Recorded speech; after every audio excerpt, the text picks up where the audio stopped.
Welcome to Perspectives from the Sky on this ninth day of September 2023.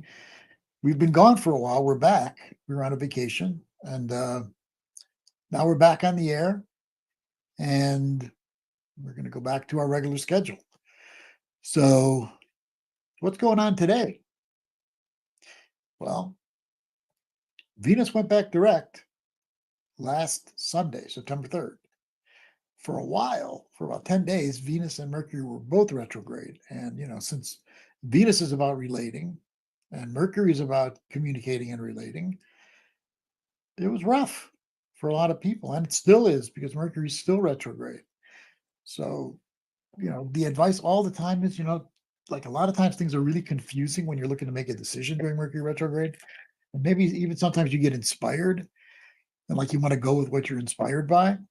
But it's still good to like come back down, realize it's Mercury retrograde, and do your best to delay the decision until after it goes back direct, which in this case is the 15th of September. That's next Friday.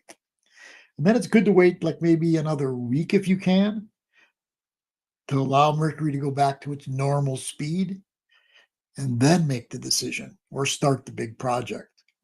Now, I know that sometimes life doesn't allow that. Like you got to make a decision right now.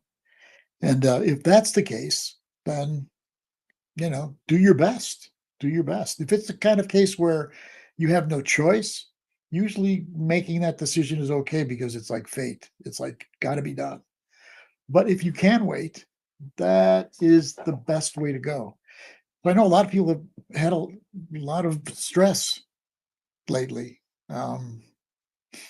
with the retrograde planets. And there's been a lot of planets retrograde, and there still are. So with the retrograde, and so many retrograde, I mean, you would realize overall, retrograde means, something, rewind, retrace, reflect. Not a good time for forward motion. Gonna have to wait on that forward motion for a while. So Mercury actually goes direct 1:21 p.m. Pacific and 4:21 p.m. Eastern on the 15th of September. That's next Friday. Along with that Mercury direct, there's a new moon. There's a new moon on the 14th at 6:40 p.m. Pacific and at 9:40 p.m. Eastern. And that new moon in Virgo will be opposite Neptune that day. Not super close, about 5 or 6 degrees away from being exactly opposite that new moon. But in some ways that's good, in some ways that's bad. Okay. I mean, the good is with the Virgo energy, sometimes it can be like so much racking your brain, analyzing something or trying to figure something out. And sometimes with the Virgo energy, because you want to get it just right, you want to get it perfect, it can be very stressful. So with Neptune in the picture, Neptune kind of alleviates some of that extra stress because Neptune, of course, is the Pisces planet, it's the god of the ocean, and it helps us to kind of lay back a little bit and not take it all so seriously, just relax. The down part of that potentially is that if you really are on the verge of almost getting something, and the Neptune part can make it more confusing at times. So just see how you are with that. But also keep in mind that at the time of that new moon, Mercury's changing directions. Remember, the next day, it's going to go from retrograde to direct. So what happens when a planet changes directions? Either way, to direct to retrograde or retrograde to direct, it's a transition time. So let's just take Mercury, for instance. Mercury changing directions, even though it's about to go direct, the time of the actual change is difficult, like a day or two of the changing energies, like it's slowing down and then going back direct. I've made this example a million times, but I'm going to go back to it again. Back in 2000, when George Bush and Albert Gore were running against each other for president, Mercury was changing directions that night of the election. And do you remember that night? That night, the anchors went back and forth all night. Bush won, Gore won, Bush won, Gore won, Bush won, Gore won. It took weeks before they actually declared George Bush to be the winner. But that's what Mercury changing directions can be like. So that's why I always say it's good to wait a little while before making that big decision after Mercury goes back direct. So you got the new moon, which means you are going to have a feeling that things are starting, which is great. But with Mercury in switching directions and with Neptune in the air, not a good time to make a decision. You can get illusions during times like that, of what the right thing to do is. So just be patient. Don't push too much. And I know, we're all getting kind of like anxious to get moving, to get things to clear up, to have more clarity, to move forward. But just take it easy for a little while. So after that new moon opposite Neptune, Mercury goes back direct. Then the next major event is autumn equinox, and that's on September 22nd, and that'll be at 3:32 p.m. Eastern and at 12:32 p.m. Pacific. And that's the day that dark and light are equal. Dark minutes of the day and light minutes of the day are equal at that moment of the equinox. But after that, there's more dark minutes get stronger and stronger and more. There's 2 times in the year we have the equal between dark and light. One time is the spring equinox, and the other time is autumn equinox. At the spring equinox, however, after the equinox, we get more light minutes every day, right? Because we're moving into spring and then summer.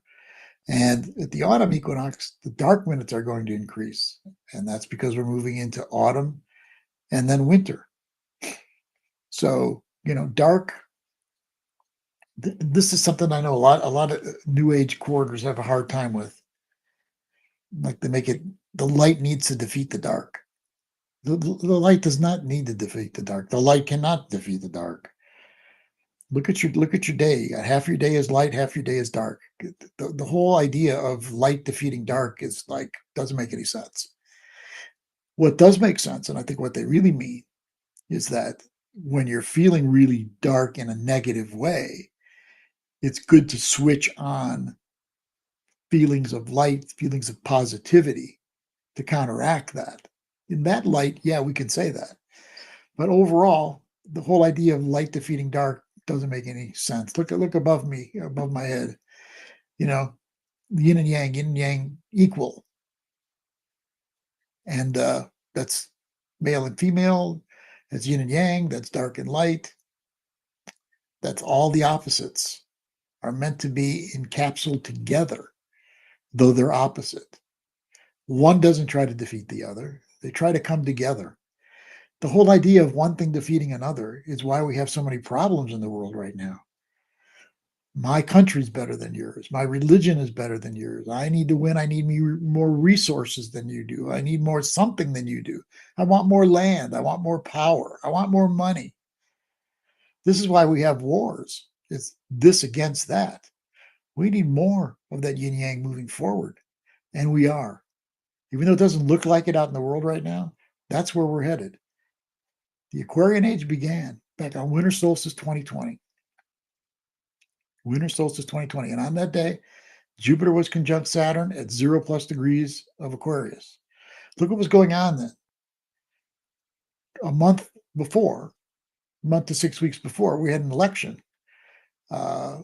where Donald Trump lost the election, Joe Biden won the election, and not too many weeks after the winter solstice, we had the January 6th insurrection when people overran our capital, invaded our capital, and we're looking to change the election that had just happened.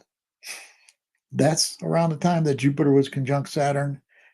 It's 0+ Aquarius, and in my estimation, the beginning of the Aquarian Age started. But you can see that as it starts, It's like when something positive is coming through, it's pushing in, it's rising up above. It's got to move through all of these elements that have established itself already. And that's where we're at. We're moving through the established world that is an old world now. Remember this Aquarian age starting in 2020, when the Pisces age started, which is the previous age. Each age is about 2,160 years, approximately, not exactly. The last age began, like maybe 100 years before Christ was born. That's when the Pisces age began. And now we're moving into that Aquarian age. So just think of it. It's a cycle of 2,160 years that's ending. The old paradigm ending, new paradigm being born. We got 2,100 plus years of the Aquarian age. So it's like you're not going to have a perfect world. You're never going to have a perfect world, but you're not going to have the world, the Aquarian age ideal world right away. We have to keep moving through that old world and that old paradigm. And you can see it like in big ways right now. I know you can. It's like look at the war in Ukraine. Look at the fact that there's now a something called BRICS developed in the East, which is China, Russia, Iran, India, South Africa, all banding together in an economic group. And that's to counteract the power of NATO and the Western world, the United States and Europe mainly. So this is a power struggle, everybody. I know we feel bad for people in Ukraine, and we should. It's horrible what they have to go through. But this is not so black and white. This is not the good guys are Ukraine and the Western world, and the bad guys are Russia and the people on their side. That's what each country and each culture tries to do all the time. Tries to make enemy and demonize whatever's different, whatever we're fighting against. And so, even though we don't want to be defeated or hurt or murdered in a war, of course, nobody does. At the same time, the whole idea of this war, we need to move beyond. We need to move more toward that yin yang symbol, more toward bringing opposites together. We're under a paradigm these last many years, which is survival of the fittest. And most people take survival of the fittest as me being more fit than you. We need to throw that out as how we live our lives. Now, with nuclear weapons in this world, weapons of mass destruction, survival of the fittest means, in my estimation, when we can all come together as one human family, that's us at our fittest. And that's us surviving at the fittest. So this year, next year are turning points. Pluto in the United States chart from July 4th, 1776. Then that chart, Pluto, 27 plus degrees of Capricorn. Pluto again is now at 27 plus degrees of Capricorn. That's a Pluto return. Like a lot of you know about Saturn return. So that happens like every 29 years, right? Jupiter return, that's every 12 years. Solar return once every year. Mars once every 2 years. Venus once every year and a half, approximately. Mercury every few months. Moon every 29 days, approximately. Neptune or Uranus once every 84 years, you get a return. So a lot of people are living that long nowadays, so they do get to experience a Uranus return. Neptune's like 165 years on average. You're not going to, in a lifetime, get a Neptune return. Pluto return, around 248 years. You're not going to get a Pluto return as an individual. Not now. We don't have the medical knowledge yet to have us live that long. But nevertheless, countries can have that. countries can have a Pluto return because they lived that long as a country. So United States, 1776, and now 2022, 2023, Pluto return. If you look at the United States chart, Pluto is in the United States' second house. The United States has a Sagittarius rising chart with the sun in Cancer and moon in Aquarius. And Pluto, for the first time, is back to itself now, 2022, 2023. In the United States chart, Pluto in the second house represents the military-industrial complex. Remember, the military-industrial complex was what President Eisenhower, a Republican many years ago, said this military-industrial complex is going to take away our freedoms, take away our democracy if we don't watch it and take care of it. Well, right now, that military-industrial complex runs our world and a lot of the world. That means the military and the economy, which has turned into major corporations, run our world, run our lives.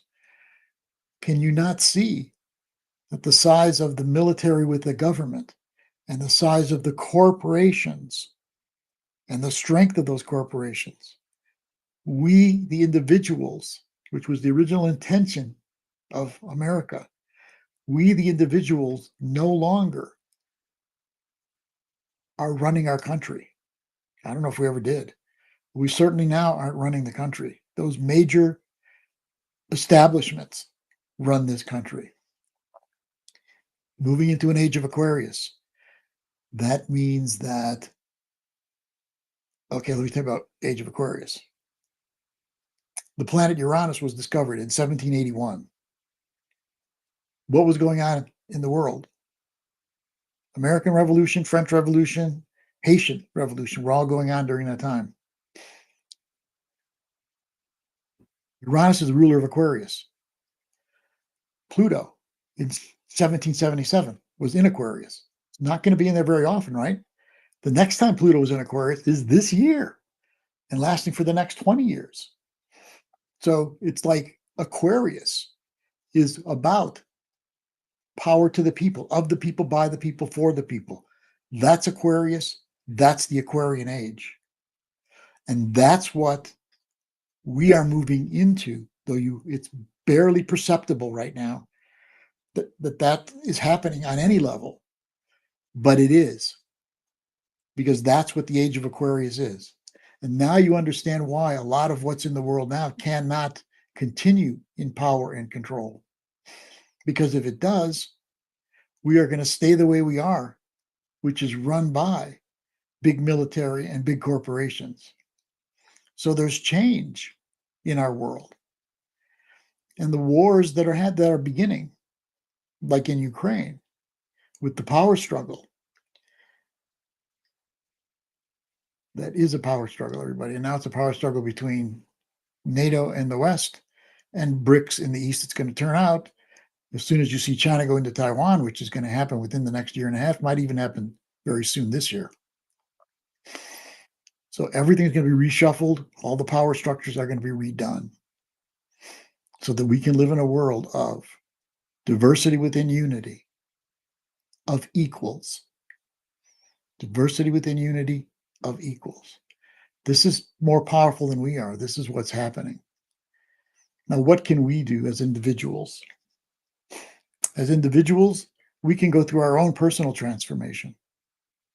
We can move beyond our ego controls of our lives. We can move beyond our ego's need to be better than someone else, to defeat someone else as far as who's worthy.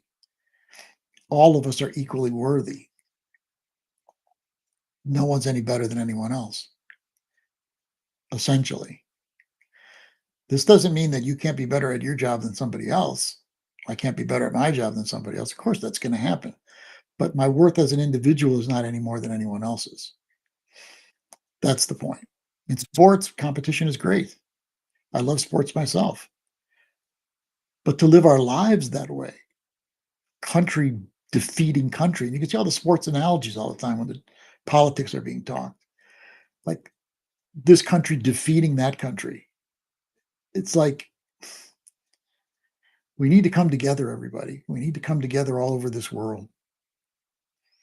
And that's what will happen. But what each one of us can do is find that peace inside ourselves, find that balance inside ourselves. Now, next year, okay, first this year. So you got the autumn equinox, and that'll be followed by eclipse season coming shortly after that. Eclipse season will start at the full moon. Well, let's see. The first eclipse is on the 14th of October. That's at 21 degrees of Libra. And the second eclipse, and that's a solar eclipse, new moon. The lunar eclipse will be on the 28th. And that will be with Sun in Scorpio and Moon in Taurus. Those are the two eclipses. They're going to be powerful. Pluto goes direct, like just a few days before. And Pluto will be in. Pluto at its return, last pass of its return at 27 plus degrees of Capricorn will be a part of that solar eclipse. So it's going to be powerful. Even though it's Libra, with Pluto square that Libra solar eclipse new moon, it's going to be extremely powerful, especially since it includes Pluto being its last pass of the Pluto return in the United States chart. And the lunar eclipse on the 28th of October at 5 degrees, Taurus and Scorpio, will actually have Mars opposite Jupiter that same day. Mars in Scorpio conjunct the Sun, Jupiter and Taurus conjunct the Moon that day at the lunar eclipse, that second eclipse. That's going to be a powerful shift of energies then. Next year, and by the way, we got Deborah Knighton Tallarico coming up real soon, the next 10 minutes or so. I know a lot of you are looking forward to that. So let me just finish up what I've got to say today. So next year is going to be a big shift and change year as far as the changing of ages. I was looking at 1941 and looking at 2024. They have so many similarities. 1941, on December 7th, is when the United States got into the Second World War. And that's because Japan attacked Pearl Harbor, Hawaii, from the United States. That brought the United States into it, starting with Japan and then moving into Germany later. So what's going on in 2024? Well, in 2024, Jupiter will make conjunction with Uranus in Taurus in the 20 degrees, like 22 degrees of Taurus. The last time that happened was in 1941. Jupiter conjunct Uranus in Taurus. That was the last time it happened. And that was at 20-some degrees. And both of those, Jupiter conjunct Uranus in Taurus, are square the United States moon in Aquarius. The moon in Aquarius, that's where all these values of the United States are in the Constitution. That's where all those values are there of the people, by the people, for the people. It's there. The moon in Aquarius. The moon is your inner values. That's the United States inner values, is those Aquarian values. So that's one thing that's the same. When that Jupiter conjunct Uranus happens, also, there'll be a solar eclipse, new moon in Aries. Back in 1941, there was a solar eclipse in Aries. In 1941, the same year as Jupiter was conjunct Uranus in Taurus, square the United States moon. The other big thing that happened was in October of 1941, Jupiter stopped and changed directions from direct to retrograde at 21 degrees of Gemini. 21 degrees of Gemini in the United States chart is its Mars.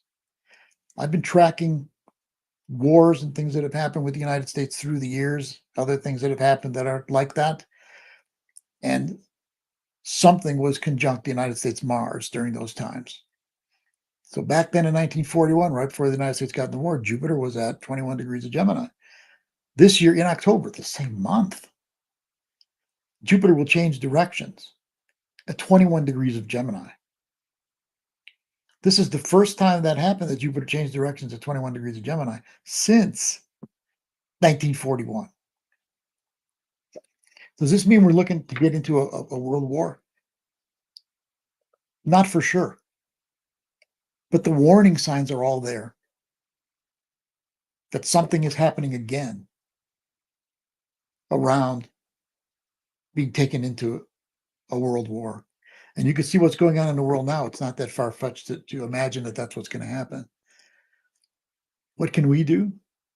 We can work on our consciousness. Work on that consciousness that's not about you being better or me being better or any kind of ego inflation or deflation. If you think that you're worse than everyone else, you're playing into the same game. Because you're playing into a game that somebody's better than somebody. If you're worse or better than everybody else, you're still in an ego game that the new consciousness won't hold. But it will hold. We're all together as one family. We're all together as one family. Each one of us different. Each culture different, each nation different, each person different. But at the same time, all one human family. This is what we need to move toward to make this world okay. All one family. You know, you're in families. We have dysfunctional families, and people may have arguments with each other, but they don't go killing each other. They don't go defeating each other in the same way that happens out in the world. So remember, the age of Aquarius is about equals. It's about we the people, but it's also about diversity within unity. And that's what I'm talking about the family all coming together, unity. We're all different and we accept the differences, but within those differences, we find that which links us all together. And there's plenty that links us all together as humans. As humans, we have many things in common with one another, regardless of where we live. And those things we need to remind ourselves of and come together as one family. Now, here's a little something I want to throw in there. Have you noticed that more and more there is recognition and recognition from a mainstream place of ETs, of UFOs, what do they call them? UAPs now. UAPs, UFOs, ETs. More and more recognition that this exists. Somehow, in my estimation, this is all a part of this changing of ages. This is all a part of us coming together as one family here on Earth. So remember, we're moving into a wonderful place, but we're going to need to go through a little bit of a mess to get there. In your own personal lives, I know you've done that. Like a person can have been in their old chapter in their life for a long period of time and don't know how to extricate themselves from the old chapter. They're holding on for dear life because it's not comfortable exactly, but that which is familiar has a kind of a comfort to it, if you know what I mean. And so the people aren't leaving the old chapter of their lives. So something happens. Someone cheats on you in your marriage, and your marriage ends. It's horrible what you have to go through on so many levels. But yet you come out of it realizing that you're in a whole new chapter of your life, and that chapter turns out to be better. This is what transformation can be. Transformation can be, I'm ending an old cycle of my life that it's time for it to end. But the process of transitioning from the old to the new can be really challenging and at times very painful. So many people I talk to now are experiencing being caught in between an old chapter. Are you one of those? Being caught out of an old chapter of their lives and going into a new chapter. They've let go to a large extent the old chapter. They don't have a big enough clue as to what the new chapter is going to be, or even if they have a clue, it's not forming yet. So a lot of people are sitting in their own individual lives in that place, out with the old chapter and in with the new chapter. And that's exactly where our world is at right now. So, everybody, is there anything else that I need to say? No, I don't think so. I think I said all I need to say today. So remember, Mercury going direct on the 15th, new moon in Virgo on the 14th, right around the same time. Autumn equinox on the 22nd. Full moon in Aries on the, I didn't think I said that one, full moon in Aries on the 29th of September.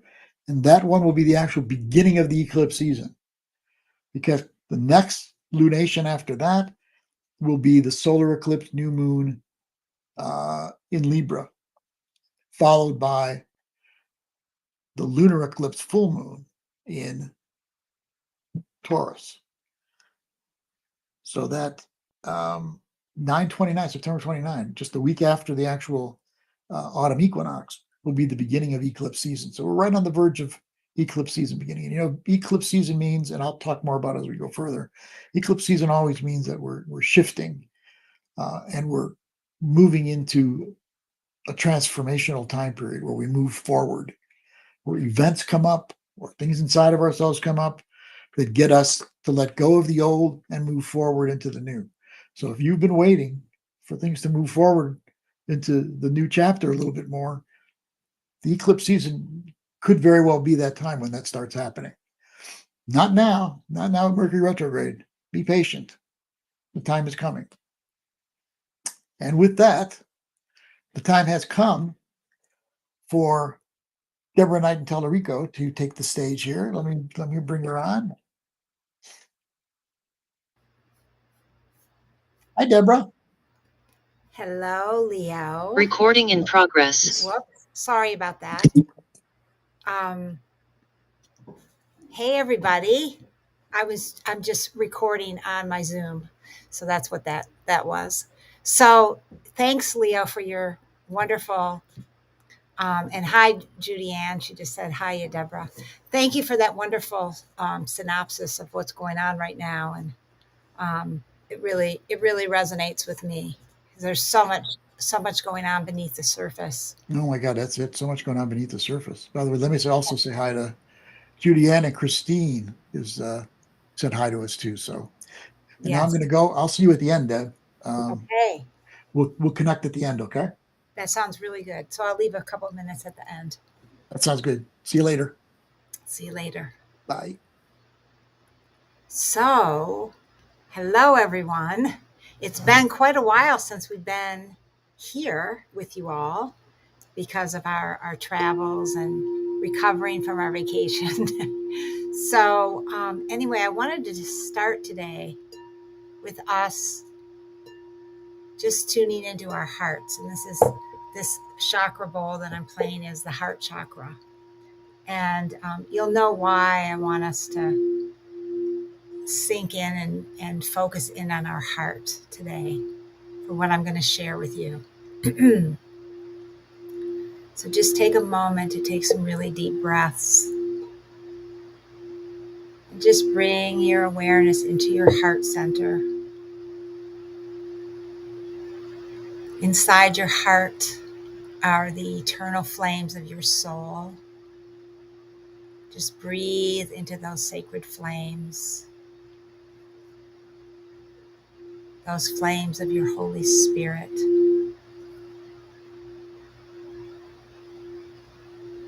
Just feel the energy of your heart. You may even want to place a hand on your heart. And then just become aware of the energy of Mother Earth beneath you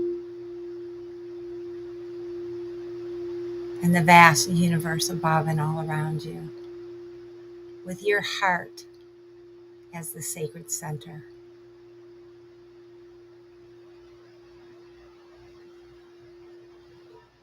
And just become aware of a sun within your heart, a golden sun, just like the sun of our solar system. And just really feel that inner sun through those flames igniting and expanding within your heart.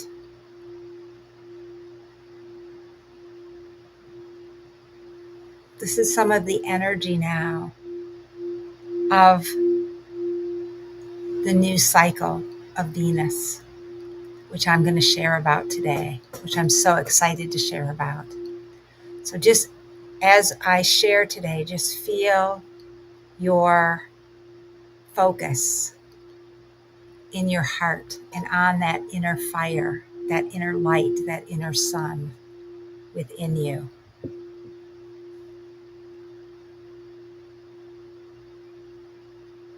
So as many of you know, most likely from following Leo and myself, that on September 3rd, Venus went direct after being retrograde for over 40 days. Venus went retrograde on July 22nd. And when Venus went retrograde, it brought us through a deep period of inner reflection on our relationships. And when I say relationships, it's not only our relationships with others, but it's also our relationship with ourselves, our relationship with the earth, with the divine, and with all beings and all life forms. So we went through this time of Venus retrograde. And I don't know about any of you, but for me, I had old relationships coming back to me in my dreams, like old partners of mine, and just old feelings, old emotions coming to the surface. That's what happens during Venus retrograde often, just as that can also happen during Mercury retrograde, like old memories from the past come back. And for a while, for a week or two, we had both of them retrograde at the same time. So a lot of the past coming back. The other part of Venus retrograde is that from the perspective of the cycle of Venus, which is a 19-month cycle, Leo mentioned earlier, this 19-month cycle has different parts of the cycle. And when Venus goes retrograde, the sign it goes retrograde in, it stays in for a very long time because it's in that sign before Venus goes retrograde. Then Venus goes retrograde, and then it takes a really long time for it to go back, to go direct, and then to go back into the next sign. So it's like 3 or 4 months, Venus has been in Leo. And so at that time, right when Venus went retrograde, Venus began transforming into a new energy and into the energy of Leo. And the last Venus cycle, the last Venus retrograde, was with Venus in Capricorn. And so that began that cycle of 19 months. And the main overlighting energy was the Capricorn energy, which was the energy of the wise woman, wise man, the ancestral realm, that kind of energy. And so when Venus entered Leo and then went retrograde, Venus began to shift and change and metamorphosize into the new goddess energy for the next 19-month cycle. So she began that process when Venus went retrograde. And then on August 19th, she began the whole new cycle. Even though Venus was still retrograde, Venus rose for the first time in the morning sky. So that began the new cycle. So what I want to talk about today is just a little bit more about this new cycle. So, and also I want to especially encourage all of you to go outside in the morning, early morning, to see Venus in the morning sky, and especially the next few days when the Venus and the moon join together for the first gateway of Venus. And I'm going to say more about that. So this morning I woke up extra early, and I was like, I peeked outside and I could see Venus. So I went outside. Leo was still sleeping, and I could see the moon, the crescent waning moon, pretty high up in the sky. So she had risen a while before, and Venus underneath, bright as could be. And then parallel to that on the right side was Sirius, Orion above, and Sirius. They were rising also at the same time, and it was just really beautiful. Of course, it's not as clear as when it's dark, but it because the sun was getting closer to rising. So, to see Venus in the morning sky, you need to go out before dawn, before the sun rises, and it's best when the sky is still darker. So, I went out at like 4:30, and between 4:30 and 5:30, I went out a couple times this morning to see that. And the next few days, you're going to see Venus and the moon, the waning crescent moon, getting closer and closer to each other. And then the moon will be below Venus after the conjunction, which was going to be on Monday at 12:32 p.m. Pacific time. So that'd be 3:32 p.m. Eastern time. And that's considered the first gate in the 19-month cycle of Venus. I'll say a little bit about that in a moment. But what I wanted to talk about especially, and to have us focus on as this new cycle has begun, and as we're getting ready for the first gateway, the first conjunction of the waning crescent moon and Venus, which happens every month, until Venus goes into the underworld when she joins with the sun, and then she rises in the evening sky and joins with the waxing crescent moon. And that's the ascent journey. So I'm just going to get something to drink for a second. So I've been really sitting deeply with and reflecting deeply, dreaming about Leo energy. And I remembered, I don't know, a few months ago, about a dream I had had last year, the year before, of the symbol of the sun. It was a circle, the dot in the center. And in the dream, I was teaching about it. And I was like, oh, wow, this is really interesting. And I've been contemplating, reflecting on the meaning of this symbol, why it came into my dreams. It was bringing me into this new energy of Leo. So that symbol with the circle and the dot in the center is actually the astrological glyph for the sun. Interestingly, it is also the symbol and sign for the self that Jung wrote about. I went to a website about Jung and the self, and there was the symbol. And it's about the sun, the self. So it's got very deep layers to it. So, as we know, if we focus on the sun, the planet, or not the planet, but our sun, it's not really a planet, that is at the center of our galaxy, right? And think about the sun. It's one of the brightest in our universe, and the planets revolve around it. So it's the center focus, with the planets revolving around it, right? And that speaks a lot to the energy of Leo.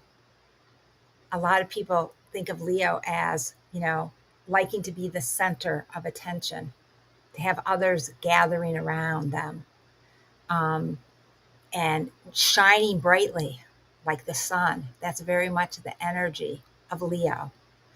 And so Leo is oversold by the sun, and it's also connected to our heart. So our heart is the center. That's why I did that little meditation at the beginning. Our heart is the center between the earth and the universe. It is our center point. And it is the place of our self, our authentic self. And Jung wrote about the self as that center. Also, when you look at that, you think about the ego. So the ego is not the self. The self is something much greater. It connects us to our divine self, our soul. And the ego is also there. So a lot of this Venus cycle for the next 19 months, according to my own inner reflections, is going to be a deep time of transformation and transmutation of our inner sun, and a time to really work through any wounds we might have to our sense of self, any wounds to our sense of authenticity, to our self-esteem, our self-confidence. So we're going to be called, even if you didn't know about this cycle of Venus consciously, you would be called to do this work. And I notice that with my clients when planetary movements are happening or cycles and changes. I can see the themes emerging in them, what they bring up in their sessions. So this is going to be a time to really transmute, transform, alchemize. So taking alchemy, right, is taking something that's painful or, an irritation, just like a pearl in a shell, and it's working with it and alchemizing it until it becomes this beautiful gem. And that's what we're going to be doing with our hearts over this time, and our egos, really working with that so that our lives are no longer run by our ego. We have our ego and we're aware of our ego, but it doesn't run our lives. But what does run our life is our deeper inner self, our inner sun, that is our light and love too. So think about that. Just reflect on that within yourself right now. So the journey of healing. So during this 19-month cycle, we're going to be going through this journey to heal our self-worth, our self-love. And so when Venus goes through her 19-month cycle, it is so connected to and even in ancient times, they connected the ancient goddess Inanna of ancient Sumer with the cycle of Venus.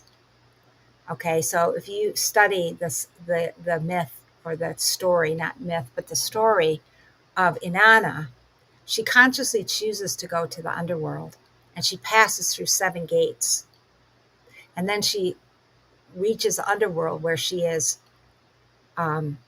faces her dark sister, her shadow side, and she's killed to her old self.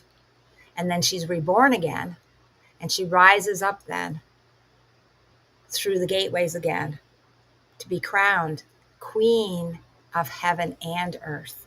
So when she starts her journey, she's just the queen of heaven. She hasn't gone through that deeper soul initiation of descending and going down into the earth, into the underworld, and facing her shadow. And this is like a psychological process that we go through often, many times in our lives, and through different transits that we have in our chart, like if we have a Pluto transit or something like that. And some of us, like me, have Pluto aspecting our sun. So that's kind of something that we go through a lot in our life. I know I can attest to that for myself. So during this time of the descent, so on this Monday, the 11th, when Venus and Moon come together for their first conjunction in this new cycle, that first gateway is the crown chakra gateway in the descent of Inanna. And each month, when the Moon and Venus join together, the waning Moon and Venus in the eastern sky before sunrise, there's a gateway that we go through of the chakras. And so this is an opportunity. Now there's going to be probably 8, most likely 7 or 8 gateways. So there's an extra one, which includes the Earth star. So we're going to be, at each gateway, we're going to be clearing old energies, releasing old energies, old wounds of our ego that are connected with each of the particular energies of the chakras. So we're going to have this opportunity to clear our self, all the old programming that we've received around our self-worth, our value, our purpose as a soul, shining our inner light, being true to who we really are as an authentic being, as a divine light source. Because so many of us, and I know that I'll speak for myself, my whole life, this life has been a journey to learn self-love and to learn to appreciate and love and value myself. And I'm still on that journey with all of you. So, and I just am very excited about this cycle. The first Leo Venus cycle I've been conscious of since I started studying and going through this process 5 years ago in my wonderful class with Venus Alchemy. I'm excited about this because it's going to be such an opportunity for such profound healing. And it's also a time for us, we're going to be healing our inner child, because our inner child is very much often we can feel that in our hearts. We all have wounds to our inner child that we've been carrying that have affected our self-confidence, our feelings of self-worth, our feelings of shining in the world and being who we really are. How many of us have developed a false self or an false ego self that's not really who we are? So this is going to be a profound time to do this inner work, deep inner work of clearing all the debris, all the distortions, all the old beliefs, all the old programmings from our chakras. And then we'll go into the underworld with Venus when she gets purified by the sun. And we have an ego purification and transformation, a death of our old self, our old self-image, so that we can be reborn as our more authentic self. And then as Venus comes up the gateways in her ascent in the evening sky, we're going to be reclaiming our self-love, all the things we gave away in our lifetime around our self, our self-worth, our essence. And so we'll be working a lot with our inner child and reclaiming the joy and playfulness of our inner child. And I believe we're going to be reclaiming our divine child, our divine son self. And so it's going to be a tremendous time. And another part of this is when you think about this, about Leo and the sun, the caricature of Leo is the lion. And if you think about the lion, right? Lion-hearted, courage. I think about the lion in the Wizard of Oz, who was cowardly and needed courage.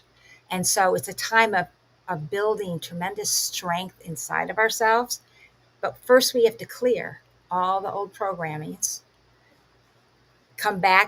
we have to let our old self, our old identities that aren't aligned with our true self, we have to let those kind of drop away and alchemize and transform and transmute so we can be reborn again and come into our full strength and sovereignty. You can't really come into your sovereignty and sit on your divine throne until you have gone through that process of that alchemical process of shedding the old, releasing the old programming, and truly embracing and loving your authentic self and that divine child within you and all your natural gifts. And when you've reclaimed those and you've developed and grounded self-love, self-respect, self-reverence, self-worth, self-belief, all those things, self-confidence, then it's much easier to sit on your own inner sovereign throne, to have boundaries, to shine your light, not from your ego, no more from the ego, shining your light from your true self and essence. And yes, being able to shine, to find your passion, the passion of your heart, the joy of your heart, and living that in the world. What an amazing place our earth is going to be in the new earth and golden age, when all of us have that deep, deep self love and respect and self honoring, and we can shine our light, not to overpower anyone else, not in our ego, but as part of the greater community in the Aquarian age. Remember, Aquarius is opposite Leo, right? So we take our shining self, and there's always that sacred balance whenever anything is in a sign. The opposite is also important. So we take our shining self to be part of a greater human family where we're all shining our divine, unique light and gifts. So, and of course, from the goddess perspective, Sekhmet is one of the main goddesses. She's the lion-headed goddess, the fiery goddess. And there's many solar goddesses too in the Egyptian pantheon: Isis, Hathor. There's others, and then there's many other solar goddesses that are going to be with us on this journey. And if you look at the tarot, the Queen of Wands is very much the energy of Leo, the Leo goddess. And here's two depictions of the Queen of Wands. And she's always shown with a lion or lioness. And there's a panther with her too. And that's more the feminine, to help alchemize the old energies.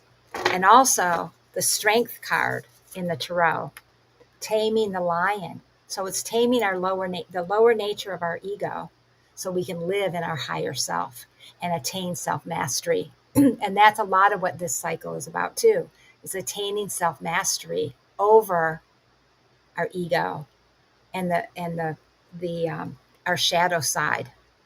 And then also, of course, the sun in the tarot. And what I always love is, you can't really see on this card, but the sun card is almost always depicted with this little child. So the sun is that energy of really reclaiming our sunlight, our bright divine child self. And I leave you with that for now. I would like to say that I'm going to be doing a ceremony this Monday. You're welcome to join me. If you're interested, you can reach out to me at Elelia, Elia, at Gaia Sophia, templeoftheheart.com. You can also go to my Facebook page and sign up for this ceremony, which is going to be Monday during the exact conjunction of the moon and Venus. So I look forward to seeing you there if your heart is guided. You can also just reach me there. Or if you forget that, just go to my website, GaiaSophiaTempleOfTheHeart.com. The ceremony isn't there, but you can find ways to reach me if you're interested. And you can also always sign up for our newsletter. Leo and I, to sign up for a newsletter, you have to go to my website right now until Spiritual Renaissance website is resurrected.